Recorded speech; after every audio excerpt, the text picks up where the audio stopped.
Kementerian BUMN menegaskan bahwa semua perusahaan milik negara tetap beroperasi. Untuk mencegah penyebaran virus corona, Kementerian BUMN mengimbau agar pegawai mulai bekerja dari rumah masing-masing mulai Senin 16 Maret 2020. Selain itu, pihaknya juga membatasi semua bentuk pertemuan. Sampai hari ini semua BUMN tetap beroperasi seperti biasa, tapi kita menjaga semua bentuk rapat, jumlah orang yang hadir dalam rapat, kemudian juga pembatasan mobilitas dibatasi. Ujar staf khusus Kementerian BUMN Arya Sinulinga di Jakarta Sabtu 14 Maret 2020 malam, dilansir dari Kompas.com. Arya juga mengatakan waktu rapat juga dibatasi sehingga banyak hal yang dibatasi. Tapi secara umum BUMN tetap beraktivitas seperti biasa, kata Arya.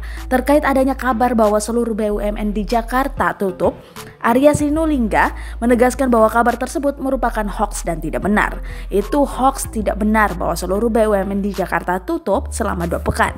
Itu tidak benar sama sekali. Jadi tolong yang membuat kabar hoaks itu menghentikan hoaks tersebut, ucap Arya.